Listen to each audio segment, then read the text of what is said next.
Welcome to Saranya kitchen. இன்னைக்கு நம்ம வந்து ஒரு ஆல் இன் ஒன் ரெசிபி தான் பார்க்க போகிறோம். இந்த லாக்டவுன் டைமில் வந்து நம்ம இந்த ரெசிபி பண்ணி வச்சிட்டோன்னா நமக்கு வந்து இட்லி தோசைக்கு தொட்டுக்க எதுவும் செய்ய வேணாம். அதே மாதிரி சாதத்துக்கு கூட நம்ம இதை போட்டு சாப்பிட்லாம். நெய் ஊற்றி இல்லைன்னா நல்லெண்ணெய் ஊற்றி சாப்பிட்லாம். ரொம்ப அருமையாக இருக்கும். அதுக்கு தேவையான பொருள் பார்த்திங்கன்னா 50 கிராம் அளவுக்கு புளி, அப்புறம் ஒரு 100 கிராம் அளவுக்கு மிளகா வத்தல், ஒரு 1/4 கிலோ அளவுக்கு நம்ம பூண்டு எடுத்து வச்சுருக்கோம். தோல் நீக்கிட்டு நல்லா ரெடி பண்ணி க்ளீன் பண்ணி வச்சுருங்க. இப்போ நம்ம வந்து அதில் வார்ம் வாட்டர் ஊற்றி நம்ம ஊற வைக்க போகிறோம். புளியில் வந்து மூழ்கிற அளவுக்கு தண்ணி ஊற்றி சும்மா ஒரு 1/2 அன் ஹவர் ஊற வச்சா போதும். புளியெல்லாம் நல்லா ஈஸியாக ஊறிடும். அதே மாதிரி மிளகாலையும் நம்ம வந்து ஊற வச்சிட்டோன்னா நமக்கு ஈஸியாக அரைக்கிறதுக்கு ஈஸியாக இருக்கும். அதனால தான் நம்ம இந்த மாதிரி ஊற வைக்கிறோம். இப்போ 1/2 அன் ஹவர் கழித்து நம்ம பார்க்கலாம். அதுக்கு முன்னாடி நம்ம மிக்சியில் போடுறதுக்கு முன்னாடி ஒரு பேன் எடுத்துகிட்டு பேன் சூடானதும் அதில் வந்து நல்லெண்ணெய் சேர்த்துக்கணும். இந்த ரெசிபிக்கு வந்து நம்ம ஃபுல் அண்ட் ஃபுல் நல்லெண்ணெய் தான் யூஸ் பண்ணணும். ஸோ வந்து நான் வந்து பூண்டு வதக்கிறதுக்காக கொஞ்சமாக நல்லெண்ணெய் எடுத்து நான் வதக்க போகிறேன். இப்போ நம்ம உரிச்சு வச்சுருக்கிற 1/4 கிலோ பூண்டை வந்து இந்த எண்ணெயில் சேர்த்துடலாம். இந்த பூண்டு வந்து முழுசாக வதக்கணும்னு இல்லை, ஏன்னா நம்ம அரைக்க தான் போகிறோம். அரைச்சிட்டு திருப்பியும் நம்ம வந்து வதக்க போகிறோம். ஸோ நம்மளோட புளியை வந்து கரைச்சி எடுத்து வச்சாச்சு. கொட்டையெல்லாம் இல்லாமல் கரைச்சி எடுத்து வச்சாச்சு. இதில் இருக்கிற தண்ணியே போதும் நமக்கு அரைக்கிறதுக்கு. அதனால் தனியாக தண்ணி ஊற்றி அரைக்க வேணாம். இப்போ நம்ம வந்து பூண்டு நல்லா வதக்கிடலாம். பாருங்கள், வதங்கிடுச்சு. இப்போ இந்த டைமில் வந்து நம்ம மிக்சி ஜாரில் ஃபஸ்ட்டு மிளகா போட்டுக்கலாம். கீழே மிளகா போட்டோம்னா நல்லா அரைகிறதுக்கு ஈஸியாக இருக்கும். அடுத்து வந்து நம்ம பூண்டு சேர்த்துக்கலாம். பூண்டு வந்து நல்லா ஆறின பிறகு நீங்கள் மிக்சியில் சேர்த்துக்கோங்க.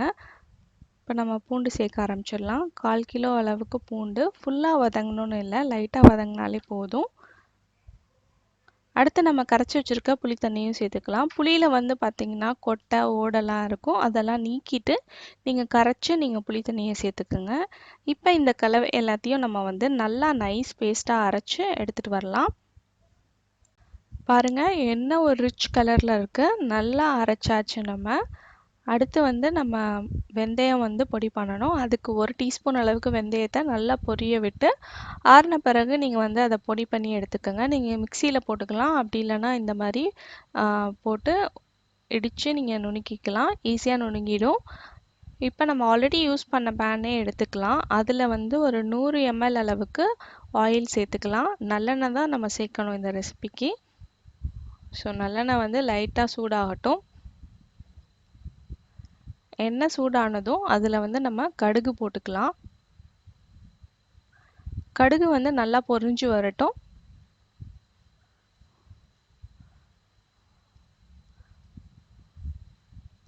பொரிஞ்சு வந்தோன்னா அதில் வந்து ஒரு 1/2 டீஸ்பூன் அளவுக்கு மஞ்சள் தூள் சேர்த்துக்கலாம். இப்போ எண்ணெயிலே சேர்க்கறதுனால நல்லா மிக்ஸ் ஆகிடும். அடுத்து நம்ம அரைச்சி வச்சுருக்க விழுதையும் இதில் சேர்த்துக்கலாம். சேர்த்துட்டு நல்லா மிக்ஸ் பண்ணுங்கள். இப்போ கைவிடாமல் இதே மாதிரி நல்லா மிக்ஸ் பண்ணுங்கள். மிக்ஸ் பண்ணிவிட்டு அடுத்த 5 நிமிஷத்துலேயே உங்களுக்கு இந்த மாதிரி டெக்ஸ்சர் வந்துடும். அப்போ தேவையான அளவுக்கு உப்பு போட்டுக்கோங்க, கல்லுப்பு போட்டுக்கோங்க. பாருங்கள், நல்லா எண்ணெயெல்லாம் சைடில் விட ஆரம்பிச்சிருச்சு. இந்த டைமில் வந்து நம்ம வெல்லம் சேர்த்துக்கலாம். வெல்லம் சேர்க்கும்போது நமக்கு வந்து உப்பு, புளி, காரம் இது எல்லாத்தையும் சமப்படுத்தும். நீங்கள் வெல்லத்தை வந்து பொடி பண்ணி கூட போட்டுக்கலாம், அப்படி இல்லைனா இதே மாதிரி கட்டியாக போட்டுக்கலாம். நம்ம கிண்ட கிண்ட அந்த சூட்லேயே வந்து வெல்லம் வந்து நல்லா கரைஞ்சி வந்துடும்.